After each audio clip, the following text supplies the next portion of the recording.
Support for the Legislative Gazette comes from New York State United Teachers, working to support students, educators, and public schools as the center of their communities with the Public Schools Unite Us initiative.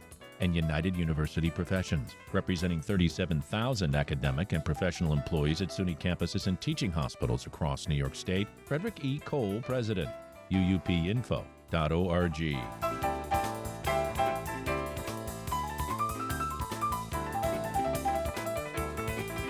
A year ago this week, Robert Brooks was beaten and killed at the Marcy Correctional Facility in Utica, and multiple guards have been charged in his death. On the anniversary Tuesday, advocates in Albany called on New York Governor Kathy Hochul to sign an omnibus prison reform package. The Legislative Gazette's Sajina Shrestha reports. What do we say? No more names! No more names! We need to choose life and humanity at this point. Not one more name. Advocates and lawmakers gathered at a local library in Albany Tuesday to host a day of remembrance for Robert Brooks, a 43-year-old incarcerated man who was beaten to death at the Marcy Correctional Facility on December 9, 2024. A formerly incarcerated pastor led the group in prayer after lawmakers and advocates spoke about Brooks and the criminal justice reform proposals. The omnibus reform package consists of bills that aim to create safer environments inside New York State Department of Corrections and Community Supervision facilities. The bills passed both houses in the New York State Legislature in June and currently await Hochul's signature. Among other changes, the bills would require correctional facilities to disclose video footage related to inmate death in a timely manner and adhere to standards on access to video footage. On Tuesday, New York Assemblymember Gabriela Romero, a Democrat who represents parts of Albany, spoke about the importance of prison reform, focusing on the need to create standards that eliminate camera dead zones in correctional facilities. The negativity and the abuse and the literal sexual negativity, the actual rapes happen in those unrecorded corners. And when those things happen, people are unable to get justice. That is wrong. And that is why we need light to be shed on those corners. We need there to be cameras there. 4 prison guards have been sentenced to prison terms for their involvement in Brooks' death, which was captured on guards' body camera footage. The trial of 3 other guards ended in October with a conviction for 1 guard and an acquittal for 2 others. In a statement released Tuesday, Hochul, a Democrat, said, quote, "Every single individual who enters a docks facility deserves to be safe, whether they are employed there or serving their time," unquote. For the Legislative Gazette, I'm Sajina Shrestha.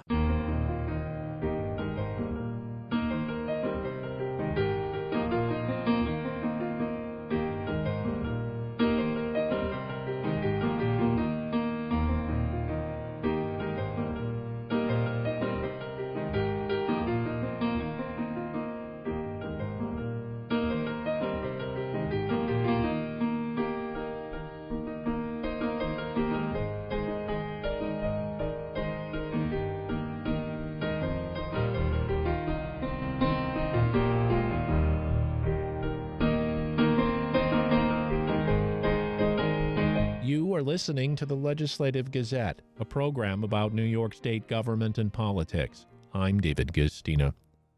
This week I sat down with New York State Senator James Skoufis, a Democrat from the 42nd District, and we talked about the village election controversy in South Blooming Grove and why he asked the State Attorney General, Letitia James, to investigate.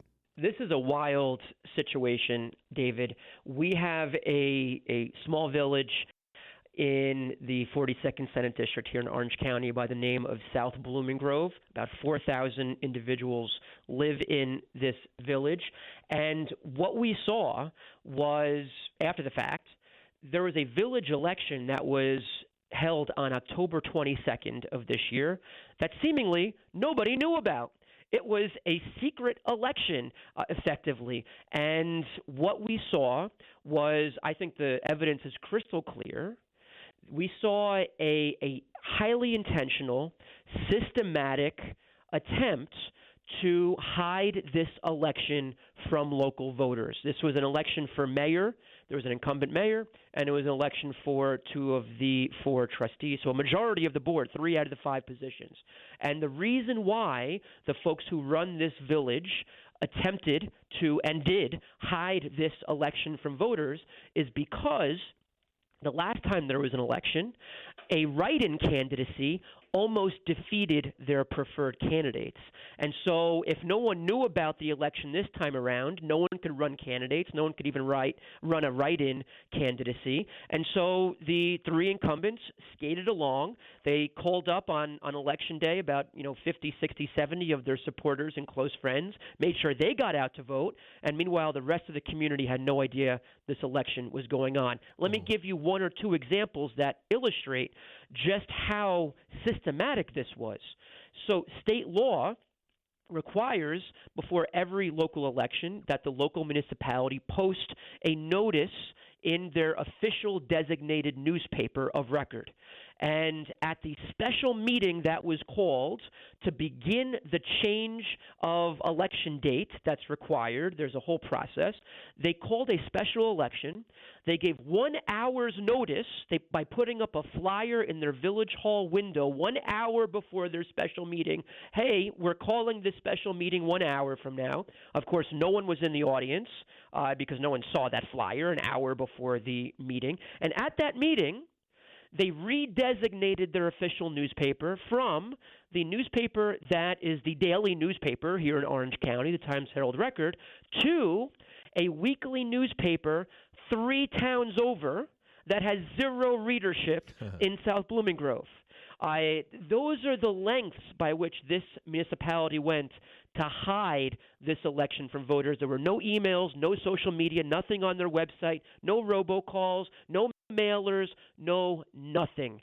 And what we saw was an election with 6% voter turnout where they selectively reached out to their supporters to come out and vote. And then lastly, we've gotten lots of tips since we've leaned into this and investigated this situation.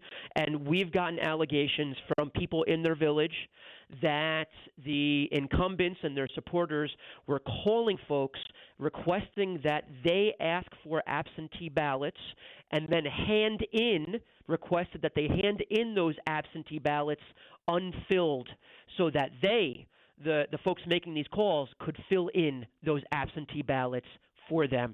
That is highly improper, as you can imagine. That's putting it kindly. And so I've reached out to the AG and have requested that she invalidate the election outcome here. She has a tool at her disposal. It's called a quo warranto proceeding. It hasn't been used in a number of decades, I believe, but it is there. And if there was ever a situation that called for her to step in and invalidate these results, it's this one. Have you heard anything from her office yet? Only that they are investigating and they are digging into this, so they are taking it seriously. They are really looking into this, examining the circumstances. I've handed over all the documents and all the information and facts and evidence that I have, and now we're waiting for them to do their due diligence.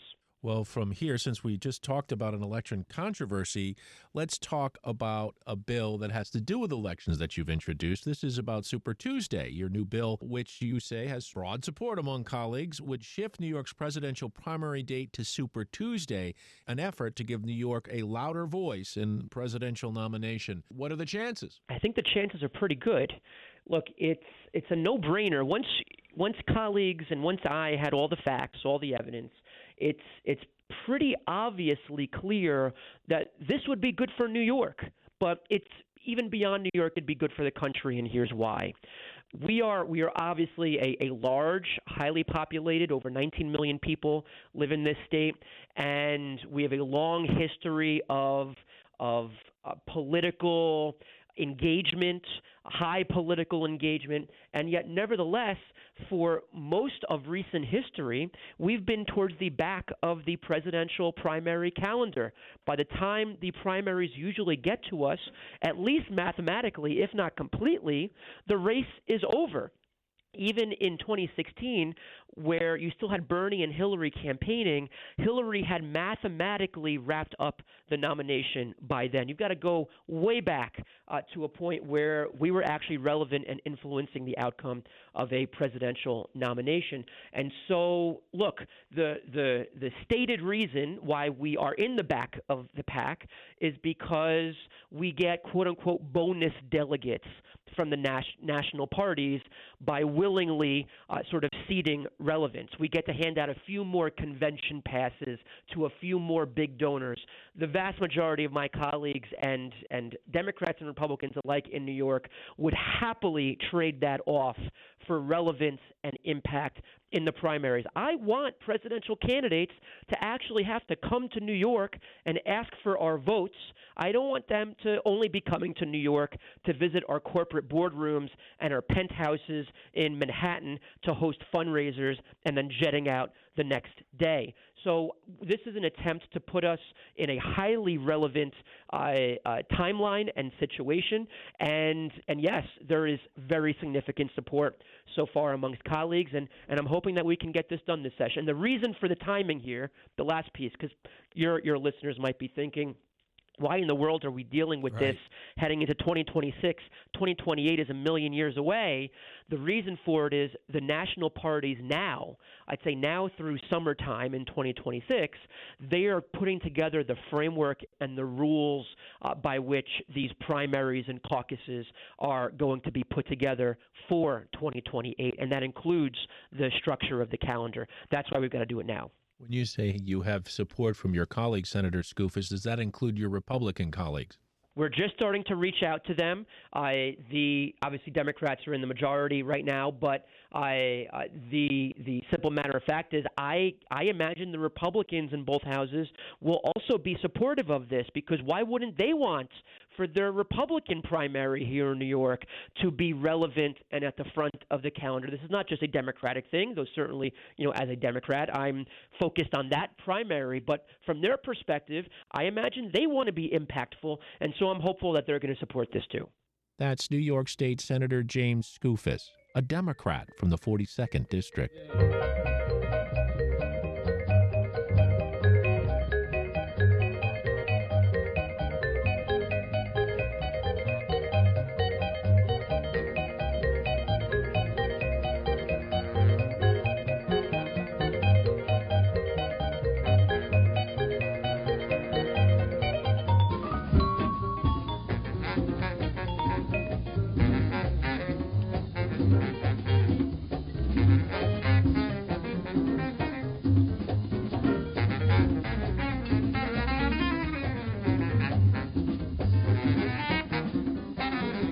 You are listening to the Legislative Gazette, a program about New York State government and politics. I'm David Gustina. As the conversation continues in New York City over the role of police in the 911 mental health crisis response, another city in the state is already trying a different approach. The Albany Police Department dispatches social service caseworkers to some 911 calls. Officials say it lets armed officers focus on crime and gives residents the help they need. The New York Public News Network's Jimmy Vielkind reports. In living room and boarding house for adult males, 76. Diana Macy is on patrol in downtown Albany. Green jacket, male resident threatening staff. Her silver SUV doesn't have lights or sirens. She carries pamphlets on homeless services instead of a gun. Macy is a member of Albany's CART team, in which social workers are dispatched by the police department to certain calls. We don't wear vests. We kind of want to differentiate ourselves a little bit. Albany's effort, which launched in September, runs within the police department. There are similar initiatives in other cities, but they usually involve social workers employed by an outside agency. Albany's program is in line with what New York City Mayor-elect Zohran Mamdani hopes to set up as a Department of Community Safety. The new mayor wants to formalize alternatives to police response in that new agency. Macy walks into a group home in North Albany. She meets an officer already on the scene. We had a little bit of trouble here, and you can't stay here tonight. You don't want to stay here. A little bit of trouble with staff. The officer explains the man has been mouthing off to staff and other residents. What are your feelings about tonight? Where do you want to stay? Here. You want to stay here. If we were able to get you someplace else for just the night, so that everybody can kind of just take a break and chill out until tomorrow, would you be willing to do that? Yeah. Okay. The officers take the man to a shelter. Nobody's arrested. And city officials say that's exactly the point. There is no round peg for every single call we go on. That's Albany Police Chief Brendan Cox. He says that the CART team helps the department fill gaps in its operations. The team did more than 100 calls in its first month. We need another response out there. We need somebody else that we can turn to and say, we have an individual, they need help. We need help in trying to figure out what they need. Macy says the CART team has worked well with officers so far.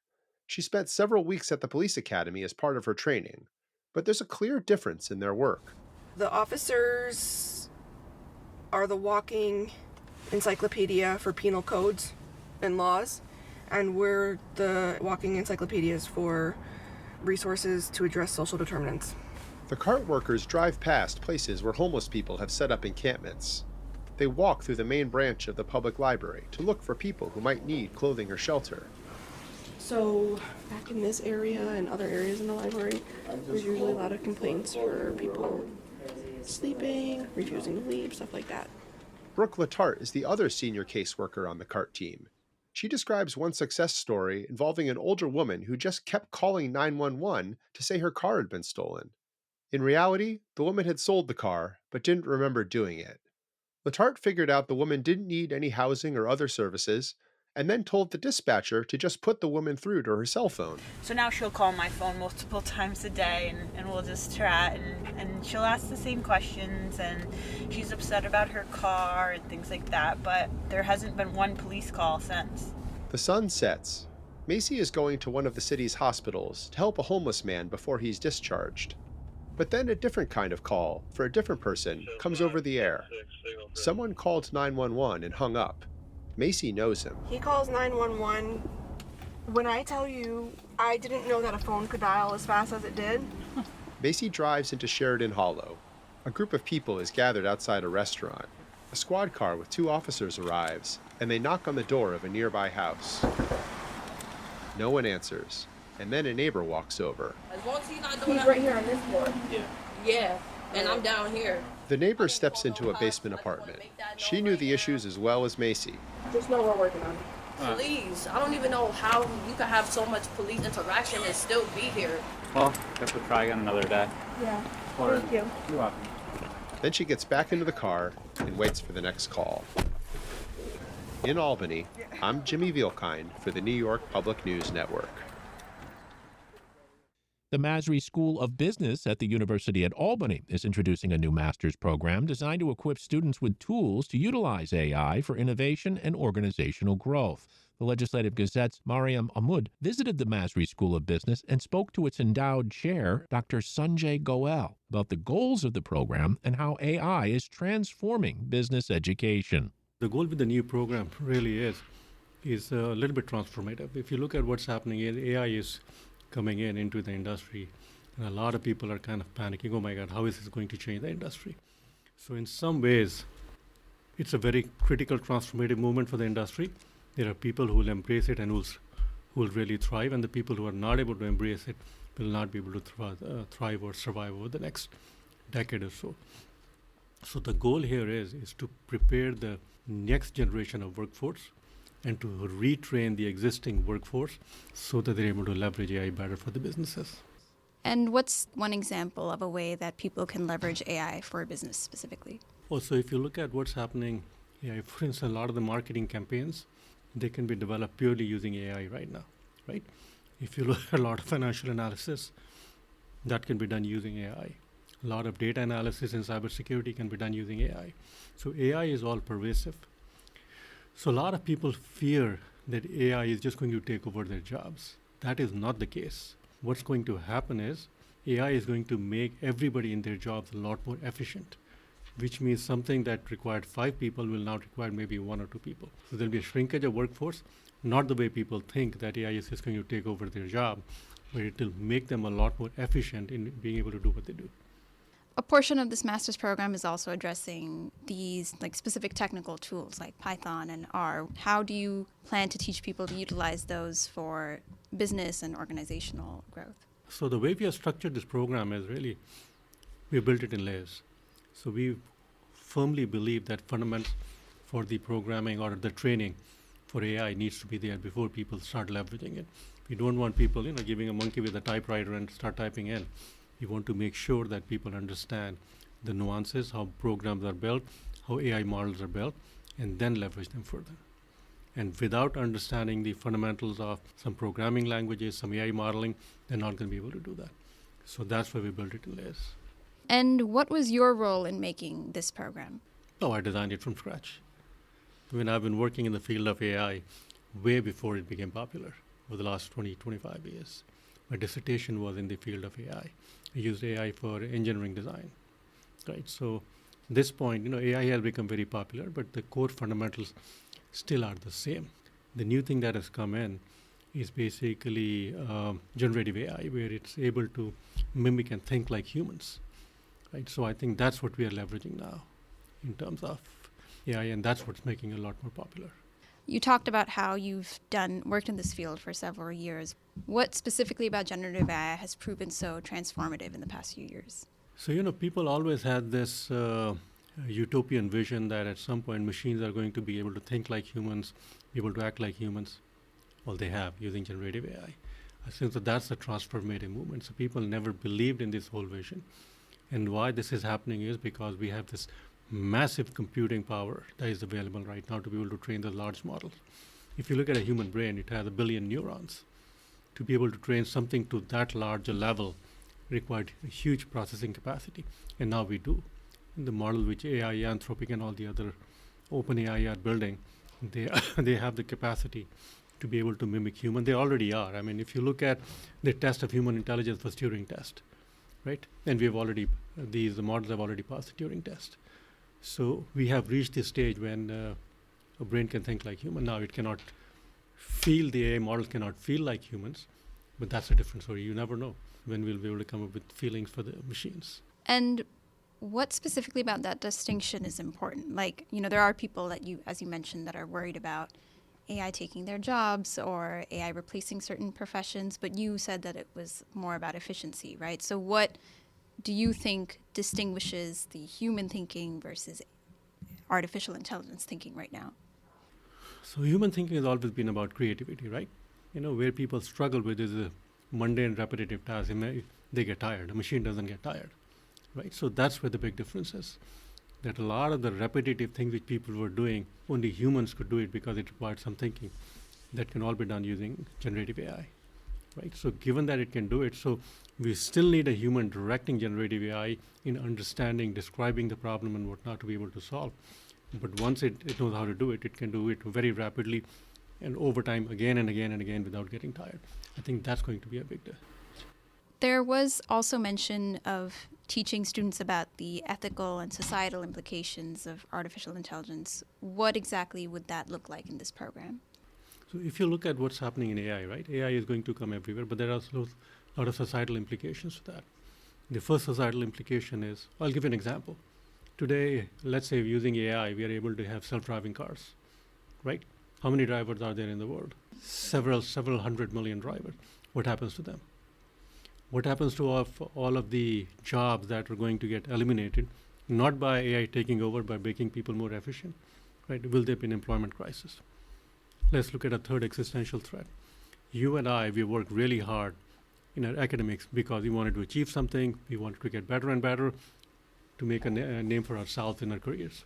If everything that we can do, AI can do it just a little bit better, do you and I have incentive to get an education?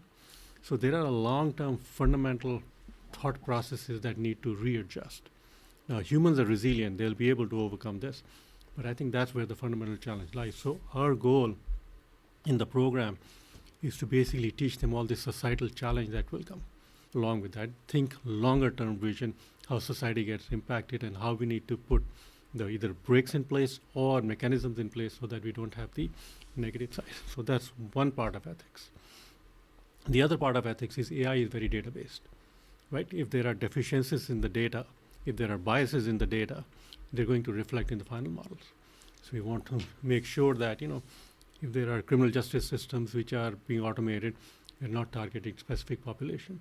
If there are admissions processes being done, we don't target specific genders or discriminate against specific genders. So these are the kind of issues that we need to address going forward, and we'll teach them in the program. How else is the Mastery School looking to incorporate AI into their education? That's a very good question. I was just working on it myself. So this is at a graduate level. At the undergraduate level, we have a business administration program. We're starting a new concentration in AI. So there are a lot of people who are taking domain concentration like finance and whatnot. They can take a co-concentration in AI and be able to be AI finance or AI marketing or AI management. So that will give them domain knowledge, and at the same time, it will give them knowledge about AI, which they can leverage, cross-leverage across each other. And what do you envision for the students who are taking this program and going into the workforce in the future? Okay, and that's another good question. Now, see, we graduate people across the board, across all different business disciplines. The whole idea here is that learning AI plus the domain knowledge that they have either through the undergraduate program or through the graduate program is going to help them grow in their own profession. If they're marketing, they'll be among the top marketing recruits. If they're human resources, they'll be among the best performers in human resources. So the idea is to be able to leverage these tools with the domain knowledge that they have to be the best in the field. All right. Well, thank you so much for your time. Thank you. This was very efficient. Appreciate it. That's the Legislative Gazette's Mariam Ahmad speaking with endowed chair of the Masry School of Business at UAlbany, Dr. Sanjay Goel.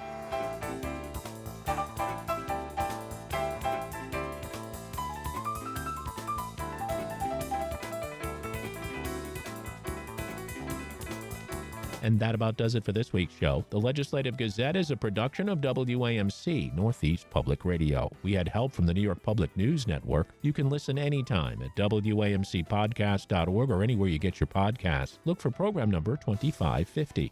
And join us again next week at this same time for more news on New York State government and politics. For the Legislative Gazette, I'm David Gistina.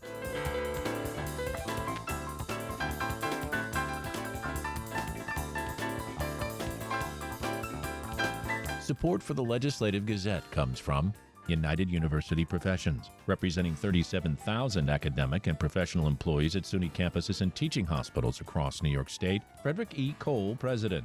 UUPinfo.org.